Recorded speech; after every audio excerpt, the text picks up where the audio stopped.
Une émission parrainée par MGI, constructeur français de presse numérique et de solutions de finition.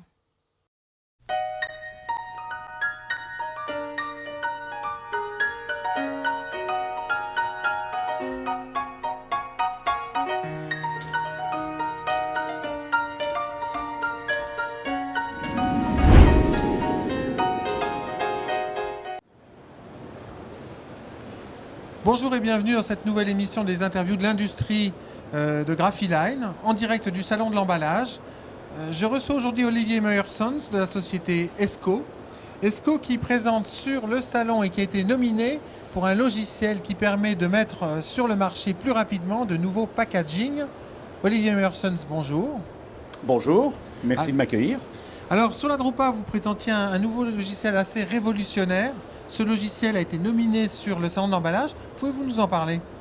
Oui, alors ce logiciel s'appelle ESCO Store, Studio Store Visualizer. C'est un logiciel qui a été présenté en avant-première à la Drupa. On dira que c'était un prototype à la Drupa. Et là aujourd'hui, au salon de l'emballage, le logiciel est disponible pour le marché. Donc c'est une première ici au salon de présenter pour le marché français ce produit. Alors que permet-il de faire concrètement?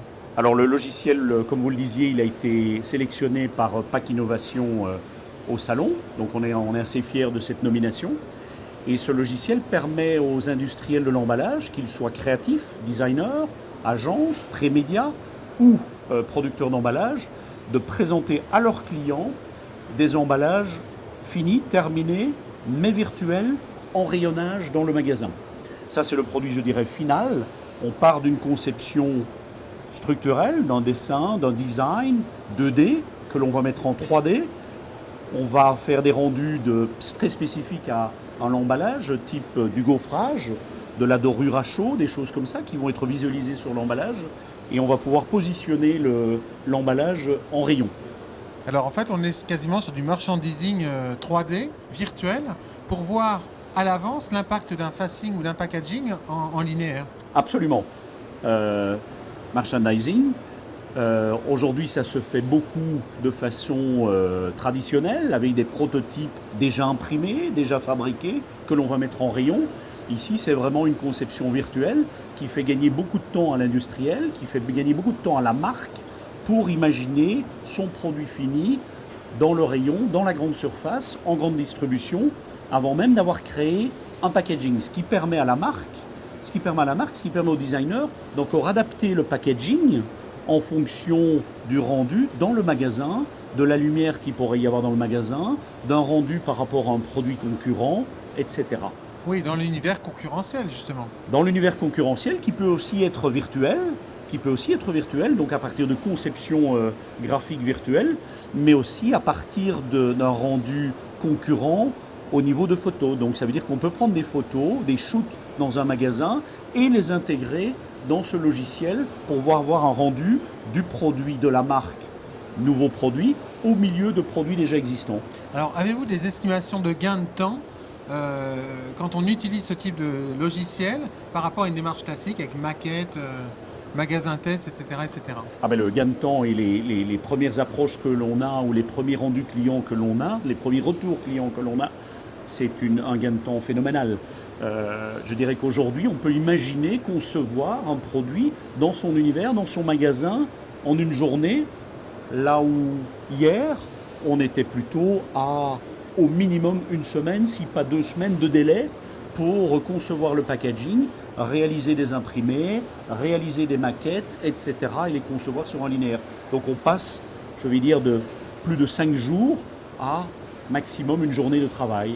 Oui, donc une réduction de temps, mais également de coûts. Une réduction de coûts. On parle beaucoup aujourd'hui d'environnement.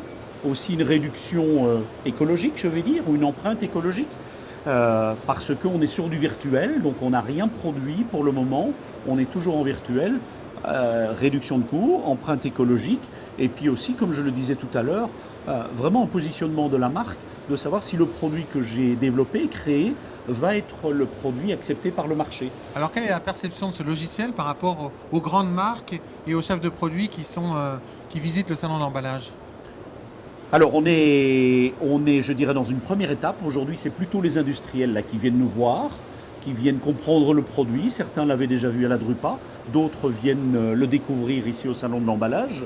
Ce sont plutôt les industriels, je dirais nos clients directs, qui sont les prémédias, qui sont les designers, qui sont les transformateurs d'emballage.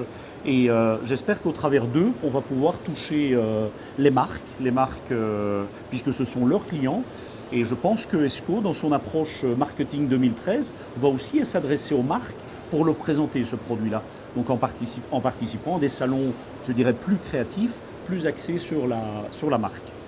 Donc, que peut-on vous souhaiter pour ce logiciel sur 2013 ?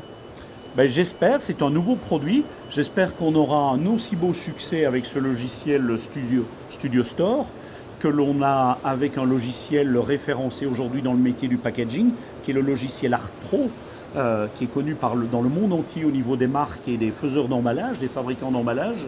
Art Pro est la référence et on vient de fêter au salon de l'emballage les 20 ans de Art Pro. Donc retrouvons-nous dans 20 ans pour savoir si Studio Store est devenu aussi la référence au niveau du merchandising, comme vous l'appeliez. Donc on peut vous souhaiter du succès, 20 ans de développement pour ce nouveau logiciel de merchandising virtuel. On n'attendra pas 20 ans pour que ce soit un succès, on l'espère. On compte sur vous. C'est gentil. Bonne fin de salon. Merci. Olivier Meurson, à bientôt. Merci beaucoup, à bientôt. Et quant à nous, je vous propose de nous retrouver dans une prochaine émission des interviews de l'industrie.